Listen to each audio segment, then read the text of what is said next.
Now listen to me, before any of you come over here and say, hey, why is Blade wearing a hat? I already got a haircut. Y'all saw me with a haircut not too long ago inside the videos. Only reason I got a hat on right now is because I came back from a softball game. Now at the softball game, I usually play catcher because I'm not going to lie to you all. I just like chilling back, talking to people and whatnot, but I could play shortstop. They decided, hey, we're going to put you at third base today because we have no good infielders, and we know you used to play the infield somewhat in high school. I was a catcher, by the way. So I'm playing third base. Grounder hit to me, easy play. You know what I'm saying? Got the cannon because I was a catcher. I'm catching the pop-ups. I'm doing everything I got to do. You know what I'm saying? Because it's Blade. You should know that already. Now, somewhere along the lines of me either running the bases after I got hits or me fielding in general, I must have taken a misstep of some sort, and now my cheeks hurt. And I ain't talking about my face cheeks. I'm talking about my booty cheeks. Now, before anybody says anything, pause, because we're not talking like that. So please don't go ahead and think anything extra. Now, before we even jump into this video, all I'm asking is that you hit that like button right here this second. Let's get 200 likes on this video. I want to see it happen. And then hit that red subscribe button as well if you've never seen a video before and this is your first one, or if you've already seen one and you haven't subscribed already, turn on the notification bell, and then everything else is inside the description, from how to become a member, Discord, social media links, as well as my Twitch link where I go ahead and stream. Now, looking at the schedule, the biggest takeaway is Team Affinity Season 4. We're getting Season 4 Team Affinity. That did not happen last year in MLB The Show 20, so I'm very excited to see, and they're saying 30 bosses loaded with fame and fan requests. So what I'm led to believe right there is they're going to do something that they have done in the past. In the past, they gave us 3 options for each and every single team, and then the option that received the most amount of votes, that was the option that went ahead and got the Team Affinity card. This could be a similar situation, which I strongly believe is going to be a similar situation. Then the 8th, which is coming up next week, we're getting the monthly awards. So we're getting the August monthly awards program. That's beautiful to me because I still haven't done all my Tops Now moments, so I need to get on top of that as soon as possible. The 3rd, we're getting the 6th inning showdown, Tops Now moments, and then an awards player is going to be inside the headliners. And then the 1st, a new daily moments program, which I'm gonna have to do because I did not do jack anything when it comes to the August daily moments program. I basically left that, even though yes, you had extra days to do the daily moments, I just didn't feel like doing that crap. And then last but not least, we're going to discuss today's event, and we're going to discuss today's player program. We're going to look at the cards and review them. But before we even jump into that, MLB The Show also did something great today.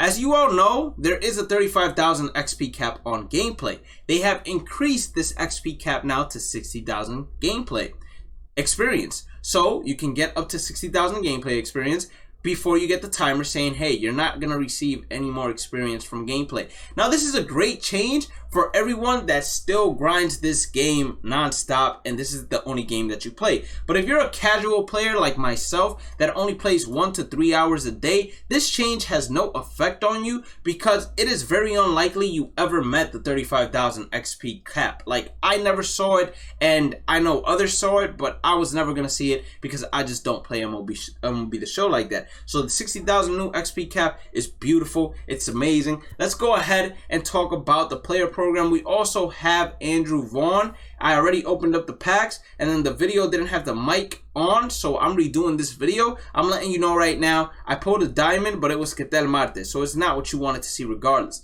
Now, Andrew Vaughn, first base primary, he has left field and right field secondaries, and then when we're talking about this card, he has great contact, great power, he meets the thresholds, and then the fielding at a 75 and reaction at a 70, it's decent for first base. He has some pretty good speed at 50, but I'll be honest, he's not replacing anybody inside your lineup. He's most likely not replacing anybody inside your bench either because there are better platoon hitters available. Now, this is what I think MLB The Show does wrong. I think MLB The Show does not know how to scale their game accordingly throughout the game cycle in order to always have us getting improvements in terms of the cards we receive from events, headliners, and programs that come out later on in the year. Like this Adam Wainwright, he is underwhelming as well. I'm not gonna lie to you all. Then we talk about Adam Wainwright.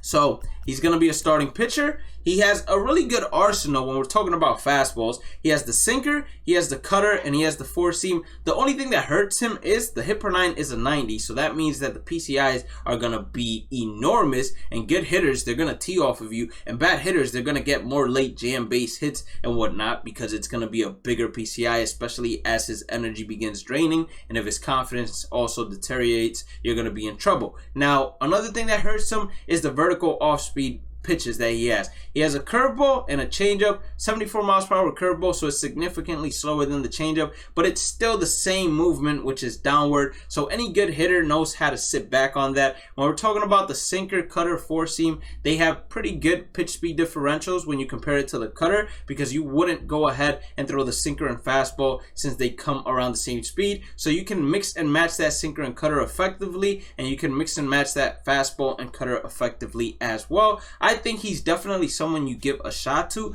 but I don't think he's top 5 starting pitchers, and that is 100% like something I can say. Now, when we're talking about the events, we got ourselves 2 brand new diamonds. At 25 total wins, we get ourselves Jose Altuve, and then at 20 we get Yu Darvish. Now, this is diamonds and gold live series players or tops now players. I will be making a video in the future on the best lineup and best team you can set up and how to get him the quickest way possible. So make sure you stay tuned for that. So look at these packs right here. I want you all to pay attention to these packs because the cards, especially the ones in the rare round, they probably are going to drop down in price near quick sell value or somewhere along those lines, and you can probably invest and use those cards to flip and make some stubs. When we're talking about Yu Darvish is a much better card than Adam Wainwright just because of the fact that he has a higher hit per 9. His K per 9 is also higher, and his arsenal is a lot better. His arsenal is a lot better not because he has, let's say, a cutter, fastball, slider combination,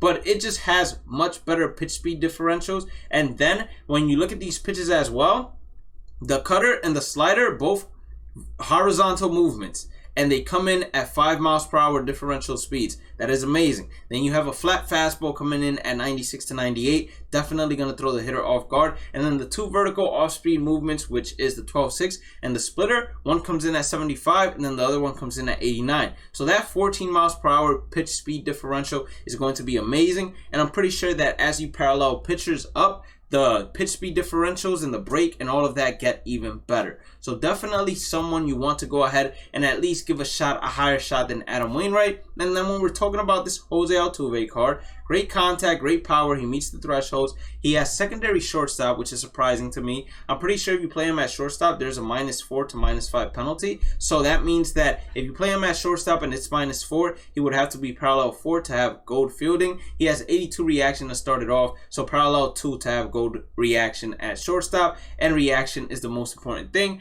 Now, of course, you most likely aren't going to have him at shortstop considering he has that 71 arm strength, and at the end of the day, he isn't someone you want inside your infield regardless, because there are better cards like Wander Franco, Francisco Lindor, Trey Turner, Xander Bogaerts. Like, these cards are not scaled correctly. That's why most of the new content, although yes, there are new diamonds that you can collect, it usually seems like it's a letdown. Now, if you did end up enjoying today's content, hit that like button, hit that subscribe button, turn on the channel notifications. Have a blessed day and night. Stay positive, stay safe, stay blessed, and I will catch you all in the next one.